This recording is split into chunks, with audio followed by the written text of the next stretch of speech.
So when you have a puppy, please be careful to not over-exercise your puppy and do any damage to their growth plates, muscles, bones, and joints. They are all still growing and developing, and this can have fatal consequences later on. So please just take it slow. Also, of course, socialization, etc. It can have a big impact on their behavior as well when you have loads of experiences, and it's better to just avoid one bad experience rather than having as many experiences as possible. They also have not yet fully developed heart and lungs, so keep it short, keep it low impact, provide enough rest. Puppies sleep even more than normal adult dogs, so let them sleep, and they might not want to sleep, so that you might need to manage the situation for them.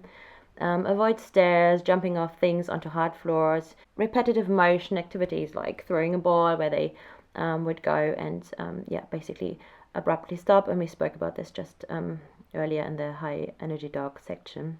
Give them something to provide to help them with teething.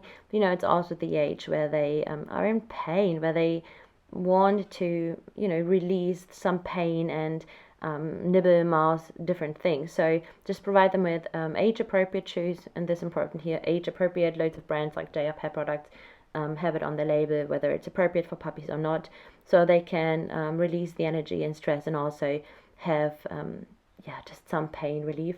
Someone actually recommended for, I don't know if it's really good, I never had a puppy actually, I always just had rescue dogs, but someone recommended frozen cucumber or carrots for dogs to calm them down. So I guess the cucumber one would be quite nice, because it's not too hard. You can pop it in the freezer or even in the fridge, and you have something that is cooling for them and their gums. And generally, if you exercise a puppy, then the rule of thumb is 5 minutes for every age of months. So if your dog is, for example, 5 months old, you would be like, okay, 5 minutes times 5 months, so this is 5 times 5, it's 25 minutes. So yes, very often I feel like people tend to overdo it again. So we just, I don't know, we just feel like my puppy is so high energy, and my puppy's always on the go. We don't need to do that much. Just basically do a bit less, and keep them safe, and keep in mind that they are not yet fully developed. And by the way, it's a great age to lie foundations for calmness, etc. So let's talk senior dogs. And Rambo, my first ever own dog, is a senior, and he was nearly already senior when I adopted him. So senior dogs age, or like dogs are classified as senior dogs, starting from age 7, sometimes from age 8. So Rambo was 6 when I adopted him, so he was nearly a senior already, and he's now 10. And while he still plays like a puppy sometimes, I can see how he has slowed down, and also with arthritis, etc. There were times where he wasn't able to walk to the park, so I got him a pushchair to just get him there. So yeah, they are quite close to my heart. And if you ever seen dog, then please just give them a big kiss from me. So yeah, thank you for having your senior dog and taking care and being in this course for your dog. So for senior dogs, it's also important to maintain an adequate level of exercise, and adequate level is the key word here. So this again can vary. With a senior dog, it not only can vary obviously on their age, fitness level, etc., but also if you have, for example, a dog who has arthritis. And I know many senior dogs in our park, so we always have the same conversations.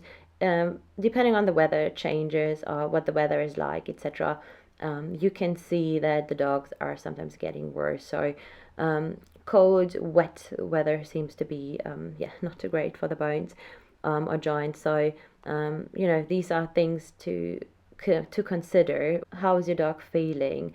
And also to obviously give them the care they need. So I have my dog, as do so many, on the monthly injection for arthritis. So it doesn't destroy the liver or anything, because it's not tablets. But it's really just helping with the arthritis, and these made a very big difference to Rambo's life and his well-being. Then you move supplements, etc., are pretty good. Then there's loads of supplements like you move, etc., where you can help your dog to just support their joints, etc. You also want to pay attention to cognitive decline. So why this is obviously part of the cognitive side of things, but also it can have an impact on their orientation. So when you're out and about, your dog might maybe change in behavior. Your dog might also maybe, if they lose hearing or whatever, or eyesight, they might have not that great of orientation, so you might keep a closer eye onto them. And you also do want to keep them safe. So whilst they might not be interested in playing anymore, they might also be in pain or scared when youngsters bump into them while playing chase or whatever. So I mean, I have 4 dogs, 3 young ones, around 2, and 1 senior. So I keep him close to me, and I make sure they don't bump into him. And it's something to really be aware of also if a dog approaches you who isn't, not a dog or anything, to keep them safe. Maybe also they get a bit less tolerant or a bit grumpy. So maybe awareness gear, etc. If they're injured, you do want to keep them safe. So you can do this by wearing something or putting them into a gift space kind of gear, or anxious gear, dogs in yellow, etc. So keep them safe when you're out and about. Also, obviously, when you walk on floors that are slippery, make sure they are safe. Stairs can be a bit tricky, then maybe raised feeder bowls, etc. So whatever you can do to keep them safe, please do. And also keep them on a healthy weight, because this can have a massive impact on their well-being, on their fitness, and how easy it is for them to walk. So weight can have an impact on the joints, etc. Often they say that swimming and hydrotherapy are great alternatives to walking. Swimming, well, none of my dogs is keen to swim, so I guess it depends a bit on the dog and whether they like water. However, if your dog is a non-swimmer, then hydrotherapy might be an option, where your dog is not full on swimming and still has some touch with the floor. Or if you have insurance, sometimes they do cover certain wellness packages where hydrotherapy or swimming lessons are included, so where it's done with a trainer in a non-scary way. So this might be something to consider. And then the most important thing, I think, is to spend quality time with your senior. They are so precious, and all of our dogs' lives are just too short. And I'm sorry, I'm getting a bit emotional because I just love my dog so much, and my senior is totally special to me. So thank you for looking after your senior dog and for loving them hard. And they become older as we do, so yes, please keep them safe and just enjoy the time you have together. And remember, my favorite passing time is to